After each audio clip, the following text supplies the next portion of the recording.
2021. Ya, 2021. Dengan semua pernak-pernik di sekelilingnya, kita melihat waktu kita tuh nggak panjang gitu loh. Dan sebagaimana Yesus bicara kepada para wanita saat itu di tengah segala kegalauan, segala shock hati mereka, segala ketakutan, Yesus berkata, "Go, let's us finish this." Mari kita selesaikan. Lalu masuklah sisipan, saudara sekalian. Kalau kita melihat Alkitab, sebelum amanat agung Kristus dinyatakan, ayat yang ke-11, kemudian ada sebuah kisah yang memang dituliskan oleh Matius khusus. Ketika mereka di tengah jalan, datanglah beberapa orang dari penjaga itu ke kota, memberitahukan segala yang terjadi itu. Sekali lagi ya, ini menarik, kepada imam-imam kepala. Pada waktu mereka menjaga, mereka harusnya lapornya tidak kepada imam-imam kepala. Tapi dalam perikop ini, penting sekali untuk kita melihat dengan cermat bahwa penjelasan Matius ini menjelaskan bahwa, sekali lagi, saksi mata terhadap kubur Yesus yang kosong terkonfirmasi oleh para penjaga ini. Terkonfirmasi.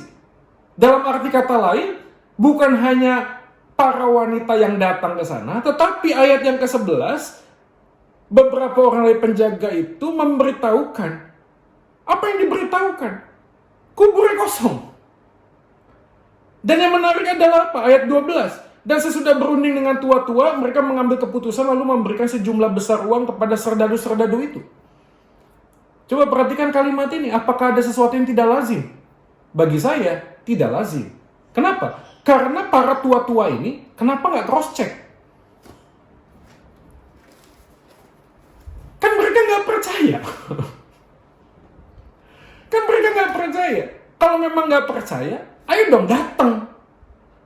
Tapi nampaknya para orang Yahudi ini, para imam-imam kepala dan tua-tua ini, ketika melihat dan menyaksikan para penjaga ini lapor, itu sudah cukup meyakinkan. Dalam arti kata lain, sebenarnya ya, para tua-tua dan imam kepala ini tahu sekali bahwa Yesus pasti bangkit. Tapi apa yang dilakukan oleh para tua-tua dan imam kepala ini? Menyangkal keberadaan fakta tersebut. Kok bisa? Karena alibinya sangat kuat, saudara sekalian. Apa yang mereka lakukan? Mereka bilang begini, mereka menyuap para penjaga dengan uang. Bisa paham ya? Alur kisah ini tuh memberikan sebuah penegasan bahwa sesungguhnya para tua-tua, para imam kepala ini tahu bahwa Yesus itu bangkit. Dari para serdadu ini, mereka seperti dikonflik, diyakinkan. Mereka tidak perlu datang ke sana ngecek. Mereka tidak perlu lapor kepada komisi etik untuk melakukan sebuah penyuluhan kembali atau peninjauan ulang. Ya, melihat fakta-fakta nggak perlu, bagi mereka itu nggak perlu. Dan para imam kepala dan tua-tua ini tahu Yesus itu sudah bangkit, maka dia merekayasa dengan cara apa? Ngomong, sebarkan berita bahwa para murid itu mencuri mayat Yesus. Terus kali ini sangat penting, kenapa? Karena ini menjadi problem yang sama dengan kita. Kita ini bukannya tidak tahu tentang firman dan kebenarannya, tetapi kita seringkali menyangkali, sama seperti para imam dan tua-tua ini. Kita berdalih dan mencari alasan-alasan kita sendiri, saudara sekalian. Dan di dalam situasi yang sulit, tentu saja argumentasi tentang mengatakan, kenapa kok kalau Tuhan ada, hidup saya begini? Kalau memang Tuhan ada, kenapa kok saya punya orang tua yang begini? Kalau memang Tuhan itu ada, kenapa keluarga saya? Kenapa saya? Dari tadi malam Pak Sindu WA tanya, Pak Joy, apakah ada tema yang akan disampaikan tanggal 19? Ya, ini sekaligus undangan dan ini ya, teman-teman akan ada gathering FCG ya, family lah ya, family gathering apa gitu ya, tanggal 19. Ya itu Pak Sindu tuh WA saya tuh jam 11 kurang lebih ya. Terus saya langsung balas sama Pak Sindu. Salah satu yang saya pernah sudah pikirkan dan saya mau sampaikan adalah sebuah tema dengan kalimat gini, what happened to my family? Ya. Dengan penjelasan subtema gini, ketika cinta tak lagi memberi bahagia. Berapa banyak hari ini pasangan-pasangan muda yang melihat pasangannya, entah itu suaminya atau istrinya, tidak seperti yang mereka pikirkan.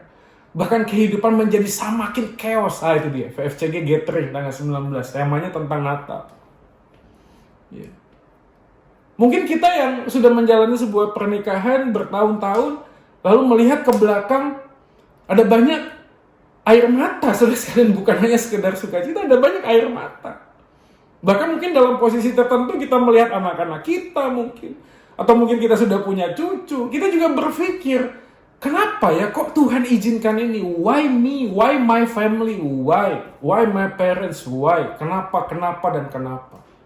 Dan saudara sekalian, pertanyaan ketika kita mengajukan kenapa, apakah kita tidak tahu jawabannya? Kita tahu, tapi seringkali semua fakta kehidupan yang terlalu keras dan kita tak mampu untuk menghadapinya. Kita kemudian sama seperti para imam kepala, mencari dalih, mencari sebuah cara sendiri untuk memberikan sebuah penjelasan kalau memang ini sulit sekali gitu loh. Jadi Bapak Ibu dan Saudara sekalian, inilah poin yang Matius ingin angkat di tengah-tengah kebangkitan Yesus. Dan sekali lagi, Yudaisme itu menekankan tentang sebuah agama yang kuat sekali percaya tentang mujizat. Ini kan menarik ya. Kenapa kok Matius memberikan sebuah highlight dengan zoom yang sangat kuat di dalam konteks bagian ini? Karena ini orang Yahudi. Ya. Di dalam Alkitab dijelaskan ada dua kelompok. Kalau nggak Yahudi, Yunani. Orang Yunani mencari hikmat. Orang Yahudi mencari tanda-tanda. Dan bagaimana mereka bisa memverifikasi Sang Mesias adalah bagaimana Yesus melakukan semua tanda-tanda mujizat. Dan klimaks dari semua tanda-tanda mujizat itu adalah sebuah penegasan konfirmasi bahwa orang yang mati bangkit kembali. Saya tetap yakin dan percaya di tengah situasi yang sulit, sekali lagi ya, Tuhan itu memberikan banyak konfirmasi, tidak hanya dengan firman-Nya, tapi melalui perbuatan Tuhan yang ajaib. Ya, sekali lagi ya, perbuatan Tuhan yang ajaib itu jangan sampai kita pikirkan tentang mujizat, yang sakit sembuh, ya, lalu kemudian yang miskin jadi kaya. Bukan hanya sekedar itu, ada juga providensia, pemeliharaan Allah gitu. Jadi jangan sampai kita berpikir Allah itu hebat, hanya Dia bisa membuat sebuah mujizat. Enggak, Allah itu hebat walaupun caranya kadang-kadang tidak sehebat seperti yang kita pikirkan. Hal yang sederhana. Apa itu hal yang sederhana? Mungkin hari ini atau kemarin Anda dikirimi lewat WA poster, yuk gabung dengar firman Tuhan. Mungkin di dalam malam hari ini Tuhan memberikan sebuah peneguhan, memberikan sebuah kepastian. Di tengah gelapnya dan ketakutan hidup kita hari-hari ini, kita berjumpa dengan Yesus yang bangkit secara pribadi, memberikan konfirmasi bahwa setiap firman yang pernah kita dengar melalui khotbah, melalui PA, melalui renungan adalah ya dan amin. Why? Karena kita punya Tuhan yang hidup, saudara sekalian. Ya, syukur ini jadi KKR jadinya ya. Ya, habis ini ada altar call ya, karena ini sesi terakhir ya. Maju ke depan, kita berlutut bersama-sama. Tapi ini sangat indah menurut saya. Sangat indah. Saya waktu mempersiapkan saja, dia bicara langsung kepada saya kok. Di tengah-tengah semua perjalanan kehidupan kami sebagai keluarga. Dengan pergumulan adik saya hari ini yang juga bergumul dengan pernikahan dan lain sebagainya. Yang keadaannya itu tidak lebih baik. Tidak lebih baik. Tapi saya punya pengharapan yang pasti. Apapun pilihannya, kesalahan yang terbesar yang manusia buat pun tak pernah membuat Tuhan itu salah memimpin, memanggil anak-anaknya. Sekali lagi ya saudara sekalian, kegagalan kita mengambil keputusan yang baik tak pernah menggagalkan rencana Allah yang baik di dalam kehidupan aku dan engkau. Kegagalan kita tidak pernah menggagalkan kehendak Allah yang baik. Maka sebuah pengharapan ya, ini kan apa ya namanya? Kalau kita butuh vaksin, mungkin hari-hari ini kita butuh vaksin spiritual seperti ini gitu. Ya, melihat tuh beyond, look by faith, melihat dengan iman, bukan dengan mata. Ya. Kan itu yang Rasul Paulus katakan, we live by faith, not by sight. Kita melihat dengan iman, bukan dengan mata kita. Maka Paulus sekali terus-menerus mengatakan, hendaklah engkau hidup tidak memperhatikan yang kelihatan, karena yang kelihatan itu sementara. Tapi lihatlah yang tidak kelihatan, beyond, melampaui segala sesuatu. Bahwa apa? Bahwa Yesus sudah ada di garis finish. Dan barang siapa yang berjalan bersama dengan Yesus sudah menjadi pemenang walaupun belum mencapai garis finish. Why? Karena kita berjalan bersama dengan sang pemenang itu sendiri, yaitu Kristus. Dan konteks bagian ayat yang ke-16 baru kita masuk di dalam satu scene yang baru. Apa scene-nya? Yaitu para murid berangkat ke Galilea. Dan sekali lagi Matius di dalam keyahudiannya memberikan sebuah penekanan yang sangat kuat, memberikan sebuah gambaran ke bukit yang telah ditunjukkan. Dalam terjemahan lain kata bukit lebih baik diterjemahkan mountain. Dan kenapa ini menjadi penting? Karena di dalam tradisi Yahudi mereka tahu bahwa Musa dulu diangkat ketemu dengan Tuhan itu di Gunung Sinai. Artinya pada waktu ada seorang wanita yang ketemu di sumur Abraham. Ingat ya? Yang bertanya, katanya menyembah engkau di Yerusalem. Katanya nyembah di gunung ini di Gerizim. Apa gambarannya? Bahwa orang Yahudi tahu sekali bahwa gunung adalah tempat yang sakral. Gunung bukan tempat yang main-main. Dan kesanalah Tuhan menyuruh orang-orang Yahudi ini, para murid, untuk datang ke gunung. Artinya mereka itu sudah dibuatkan ambience yang jelas, atmosfer yang jelas. Wah, pasti ada sesuatu yang akan nyata. Seperti halnya Musa dahulu ketemu dengan Tuhan di Gunung Sinai. Hari ini aku diminta oleh Tuhan untuk datang ke gunung itu. Berarti ada sebuah perintah gambaran yang kudus dan suci yang disampaikan oleh Sang Pencipta yang ilahi kepada ciptaannya.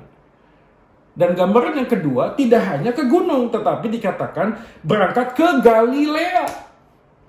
Dan seperti yang saya pernah gambarkan, Galilea adalah tempat pertama kali para murid itu memilih untuk meninggalkan segala sesuatunya yang mereka anggap penting, yang mereka anggap membuat mereka bisa bahagia, yang mereka anggap itu yang utama, dan ketemu dengan Yesus yang jauh daripada segala sesuatu yang mereka pikirkan dahulu dan mengikut Yesus. Ini seperti sebuah deja vu. Ya, saya bisa membayangkan para murid ketika datang ke Galilea. Mereka mengingat mungkin lu duduk di sini waktu itu jongkok, kamu ada di tepi, ini lagi mau ngambil ikan. Lalu Yesus bertemu dan ikutlah aku. Semua memori, semua kenangan yang pernah mereka ingat tentang first love, tentang panggilan mereka pertama kali, diulang, di-refresh, di-upload kembali memori itu oleh Yesus. Untuk menjadi sebuah penegasan, kali ini aku menghampiri engkau yang kedua kalinya. Yuk, ikutlah aku. Dan inilah yang Yesus lakukan kan di dalam kehidupan kita sebagai orang yang percaya. Yaitu apa? Dia selalu membawa kita kembali ke Galilea. Saya nggak tahu Galilea kita tuh di mana ya. Ya, mungkin kita punya sebuah pengalaman suatu kali ada KKR di gereja, lalu Anda mengangkat tangan dengan berlinang air mata, engkau bersujud, engkau didoakan oleh hamba Tuhan dan berkata, ini hidupku yang satu kali dan satu-satunya, ku persembahkan bagi engkau. Dan ketika kehidupanmu hari ini sedang down, sedang loyo, apa yang Yesus lakukan? Dia membawa engkau kembali ke Galilea, tempat pertama kali engkau jatuh cinta dengan Yesus. Dan di sana engkau bisa memberikan sebuah atmosfer yang baru. Iya, oh Tuhan, 5 tahun yang lalu, 10 tahun yang lalu, 15 tahun yang lalu, aku pernah mengatakan ini hidupku yang satu-satunya. Ku persembahkan kepadamu. Dan hari ini setelah bertahun-tahun ku jalani, aku lagi drop, aku lagi down.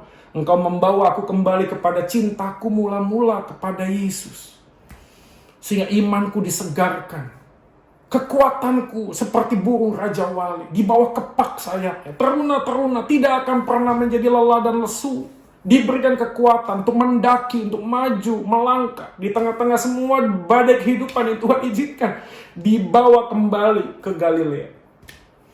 Malam ini pertanyaannya menjadi begini, saudara. Apakah Anda punya Galilea?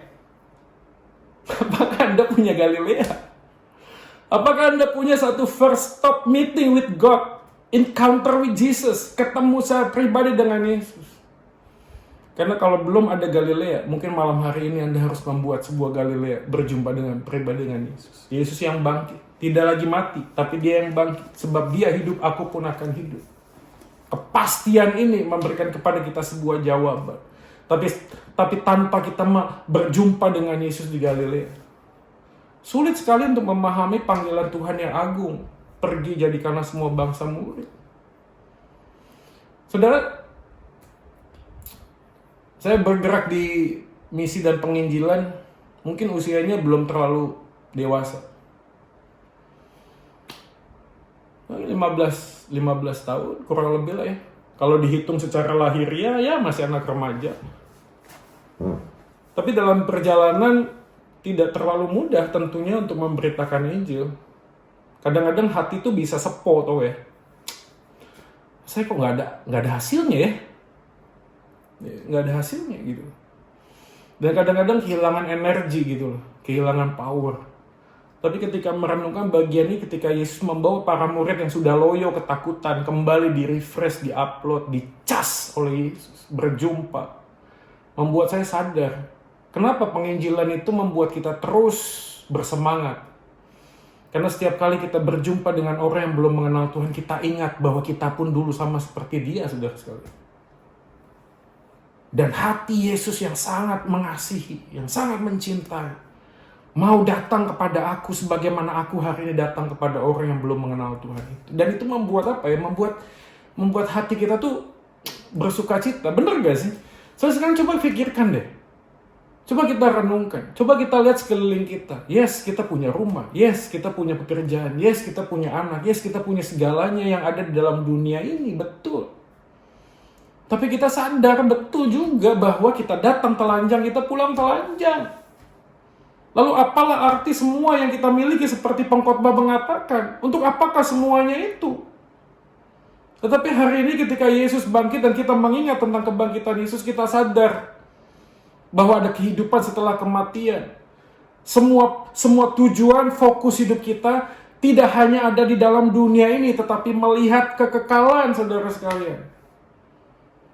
Dan saya ingat seorang misioner yang mengatakan, kenapa aku terus bersemangat untuk memberitakan Injil? Karena mereka ini sedang berjalan di tengah-tengah kebinasaan. Dan aku dipanggil menjadi partner, menjadi rekan untuk memberitakan akan kebaikan kasih Tuhan, ingin menyelamatkan setiap orang yang percaya, sama seperti aku dahulu orang yang berdosa. Tanpa perjumpaan pribadi dengan Yesus, Bapak Ibu tahu, pemuritan hanya sekedar program. Hanya sekedar program. Pemuritan hanya berputar dengan materi buku dan lain sebagainya. Bahkan pemuritan kadang-kadang hanya menjadi pemanis gereja supaya kelihatan. Disciple making church. Tapi apakah yang menjadi jiwa dan spirit di dalam pemuritan? Kebangkitannya. Perjumpaan pribadi dengan Yesus. Ada sebuah ilustrasi saya ingat ya. Ada seorang tuan dengan hambanya, ya. Hambanya itu asisten rumah tangga. Hambanya ini sangat mengasihi tuannya. Ya mungkin Anda pernah dengar cerita ini ya. Lalu suatu kali sang tuan ingin pergi ada bisnis beberapa hari. Dia berpesan hanya satu saja kepada hambanya. Tolong nanti meja saya ini buku-bukunya dibersihkan, lalu disusun di raknya. Hanya itu saja. Hal yang sangat sederhana. Dan tentu saja mudah. Membereskan buku, dimasukkan di rak. Tapi entah apa yang di pikiran sang hamba, dia berpikir begini, sang tuan akan pergi 3 hari kurang lebih. Kalau hanya membereskan buku, aku bisa melakukannya dengan cepat. Lalu dia melihat rumah tuannya, dan dia melihat genteng yang bocor. Dia memperbaiki genteng yang bocor. Lalu dia melihat cat tembok yang sudah mulai lusuh. Dia pergi ke toko, dia cat tembok itu dengan sangat manis. Dia lihat pagar sudah mulai reot, dia ganti, dia perbaiki, semua hal perbaiki. Tiba-tiba sang tuan datang. Sang hamba dengan bangga mengatakan, "Tuan lihat! Ingat nggak, gedung ini tadinya catnya nggak bagus, sekarang jadi bagus. Lihat gentengnya bocor, sekarang sudah tidak bocor lagi. Lihat gerbangnya sudah reot, sekarang sudah perbaiki." Sang tuan hanya ngangguk-ngangguk. Sampai di akhir setelah sang hamba itu dengan bangga mengatakan aku sudah mengerjakan ini dan itu. Sang Tuan bertanya, tapi apakah engkau sudah memindahkan buku yang aku katakan kepadamu, kepada rakyat? Dan disitulah sang hamba baru tersadar, iya ya, aku terlalu sibuk melakukan segala sesuatu yang kuanggap baik. Tapi padahal nggak pernah diperintahkan gitu loh. Come on, nggak pernah diperintahkan. Tapi aku menghabiskan semua tenagaku untuk ngecat tembok, perbaiki genteng, perbaiki gerbang. Tapi satu hal yang sang Tuan itu katakan, pindahkan buku ini, engkau tidak lakukan. Saya dengar ini, kisah ini udah lama banget, dan saya selalu ingat bagian ini. Dan inilah yang menjadi PR besar gereja, bukan? Kita banyak melakukan hal yang baik. Rapat baik nih, baik. Apalagi? Nyanyi do re mi fa sol la si do, bagus nggak? Bagus. Pelayanan, banyak hal yang baik. Tapi kalau hari ini sang Tuan yang adalah Yesus itu berkata, oke, you udah lakukan semua yang baik, sekarang pemuridnya. You lakukan nggak? Wah, ini kalau kita ditanya begini, saya nggak tahu saudara sekalian yang hadir di sini. Tapi mungkin saya pun akan menundukkan kepala dan berkata, Tuhan, ya kadang banyak distraksi gitu loh ya. Tahu ya, kadang ada banyak yang kita anggap baik, sehingga yang terbaik itu kita lewati gitu. Dan bagian ini dilanjutkan kembali ketika Matius mencatat ayat 17. Ketika para murid melihat Yesus, mereka menyembahnya. Tetapi beberapa orang ragu-ragu. Sekali lagi ini menarik, kenapa kok sudah kurang apa gitu loh. Sudah menampakkan diri, sudah malaikat datang, ya, sudah semua hal perjalanan, sudah ketemu dengan Yesus, tapi Matius sepertinya nggak puas kalau nggak memasukkan kalimat ketika melihat Tuhan Yesus mereka menyembahnya, tetapi beberapa orang ragu-ragu. Maka setelah itu ayat 18 ada konfirmasi. Yesus mendekati mereka dan berkata konfirmasinya, kepadaku telah diberikan segala kuasa di surga dan di bumi. Maka kita perlu memahami kenapa ada kata ragu-ragu di sana. Nah, seperti yang saya sudah jelaskan, ragu-ragu itu mempunyai 3 pengertian. Yang pertama adalah diakrino. Keraguan-raguan yang muncul karena informasi terhadap apa yang dipercaya. Kurang informasi. Ya, kurang informasi. Jadi kita ragu. Ya, ini contoh yang sangat sederhana. Misalnya kita punya kerabat, punya teman, ingin ada sesuatu di perutnya, entah di mana gitu ya, mau dioperasi. Ya, ketika akan dioperasi kan kita perlu cari informasi kan, tanya ya, gimana dokter ini, bagus nggak? Oh bagus. Dari mana? Lulusan luar negeri. Oh iya. Pasiennya dari 100 yang dirawat, 101 meninggal dunia, tapi maaf. Kaget ya. Wah. Oh enggak, maaf ya, enggak. Ya. Yang ini aja, dokter yang ini gimana? Oh ini bagus juga nih, masih muda, ini segala macam. Nah, kita akan semakin yakin ketika informasi itu penuh, lengkap, studinya di mana, ya, historis merawat pasiennya gimana, lain sebagainya. Kita akan menjadi ragu ketika informasi tidak cukup, kita rasa cukup. Nah, ini diakrino. Ya. Apakah ayat ini ragu-ragu dipakai kata diakrino? No. Artinya para murid sudah tahu informasi. Yang kedua adalah apistea. Apa kata ini artinya? Keraguan yang memang menyangkali kemampuan dari apa yang seharusnya demikian. Karena tidak terbukti. Kalau tadi informasinya ini tidak terbukti. Misalnya ketika ada seseorang yang datang kepada kita menawarkan obat penumbuh rambut. Tapi kepala orang ini botak. Ya kita langsung ragu. Mana? Kalau memang bisa menumbuhkan rambut, kan kamu pakai dulu. Hasilnya apa? Kalau kamu berhasil, nah saya baru percaya. Artinya perlu ada sebuah bukti yang nyata. Apakah kata ini dipakai apistea? No. Jadi apa yang dipakai? Kata yang dipakai di sini adalah distaso. Distaso itu adalah sebuah informasi yang cukup, sesuatu yang sudah terbukti, tapi masalahnya ada celah pengalaman yang membuat peristiwa tertentu itu membekas dalam hati. Artinya, Ketika para murid datang menyembah Yesus, mereka ragu-ragu. Ragu-ragunya apa? Tuhan tinggalin kita lagi nggak sih? Kayak waktu itu dia pernah mati, lalu kita semuanya kocar-kacir. Tuhan punya kuasa nggak sih untuk melakukan sesuatu tidak seperti yang dulu pernah kita alami, yaitu Yesus itu diseret, tidak punya kuasa apapun.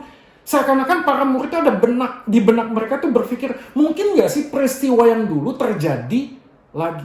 Makanya konfirmasi Yesus pada waktu mereka di Taso, yaitu kepadaku telah diberikan segala kuasa di sorga dan di bumi. Seakan-akan Yesus kan berkata, tenang. Hari ini segala kuasa di sorga dan di bumi aku miliki. Full power.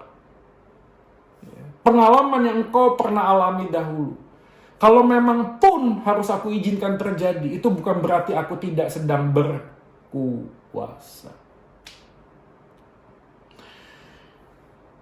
Panggilan pemuridan tidak berjalan dengan baik. Bisa jadi kita di Taso juga sih. Seperti para murid. Di Tasonya itu dua hal. Di Tasonya satu, pengalaman pribadi kita ya di dalam pemuridan, atau murid yang sedang kita muridkan itu tidak seperti yang kita harapkan.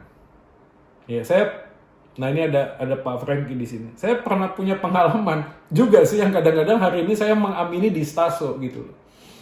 Ya, ada satu rekan yang pernah ikut di dalam mentoring, dalam kelas pemuridan dan sebagainya. Tetapi dalam perjalanan waktu, kemudian terjadi sesuatu yang tidak diinginkan. Ya puji Tuhannya akhirnya sekarang sudah recovery. Puji Tuhan. Ya, bersyukur sekali. Ya, tapi seakan-akan ada satu keraguan-raguan gitu loh. Semakin kita mau membagikan hidup, semakin ada kemungkinan besar orang yang kita ingin bagikan hidup itu menyakiti dan melukai hati kita. Betul nggak sih? Kan pemuridan butuh kedekatan.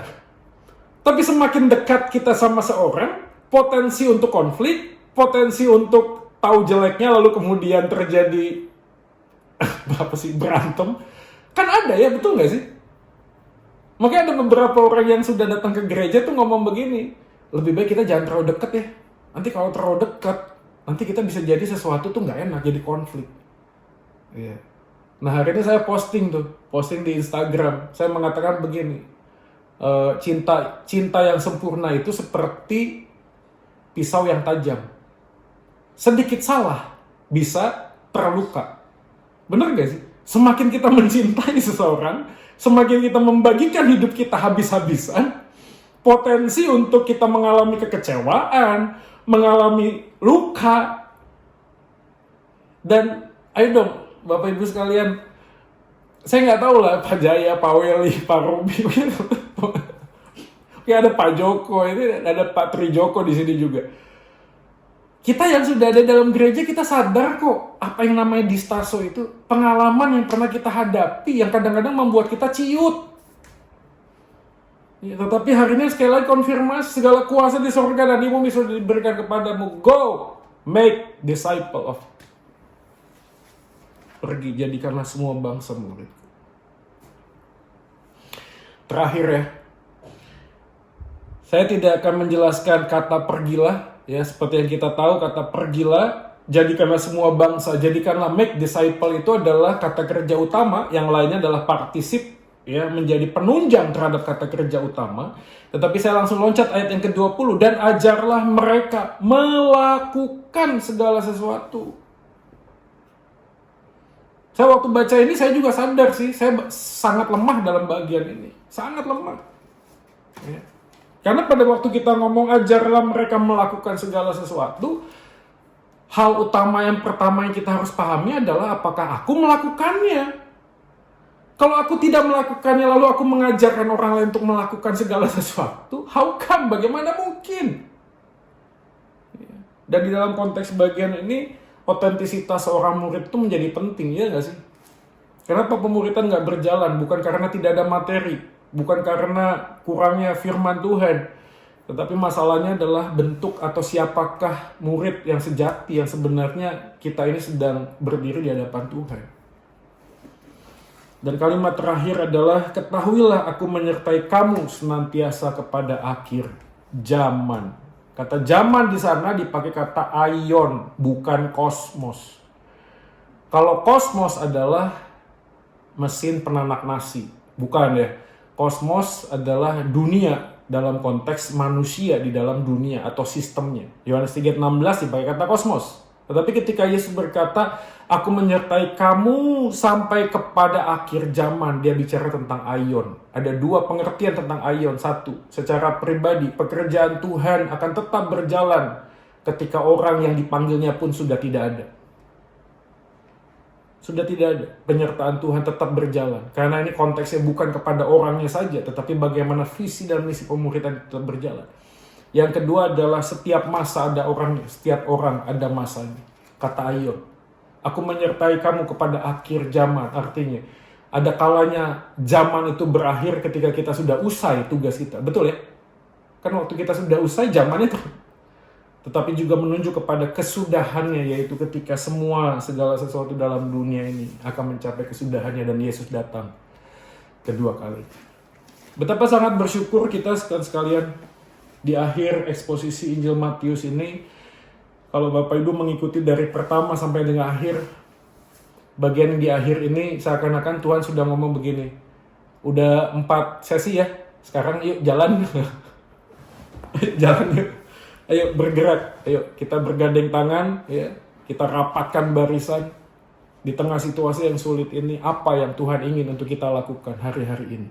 Ya. Mungkin tidak onsite begitu ya, tapi mungkin yang Tuhan inginkan hal yang sederhana mungkin bagi kita. Apa itu? Memperhatikan orang lain. That's permuritan. Karena sebagai mana halnya Yesus memperhatikan para murid. Ya. Apa yang harus kita lakukan hari-hari ini? Berdamai dengan masa lalu kita. That's pemuritan. Karena mana mungkin kita bisa memuridkan orang lain kalau kita sendiri tidak berdamai dengan masa lalu kita, dengan diri kita sendiri. Dengan orang lain yang pernah menyakiti kita, hari-hari ini kita membutuhkan mengampuni orang lain supaya kita bisa mengajarkan melakukan segala sesuatu kepada mereka, mengampuni orang yang lainnya. Tapi dimulai dari mana? Dari kita. Apalagi? Ya mungkin berdoa. Ya tiap Senin ada doa malam. Saya nggak bilang harus ikut doa malam terus baru Anda berdoa. Enggak juga sih. Ya. Tapi bagaimana kehidupan doa kita? Apa yang harus kita tingkatkan? Ya. Apapun itu hari ini, Yesus berkata, aku menyertai kamu sampai kepada kesudahannya. Go and make disciple. Pergi dan jadikanlah murid. Dimulai dari mana? Dari keluarga. Siapa keluarga? Suami kepada istri, istri kepada anak-anak. Suami dan istri saling memuridkan satu dengan yang lain, bertumbuh dan bersama. Kiranya Tuhan memberkati firman-Nya, mari kita berdoa.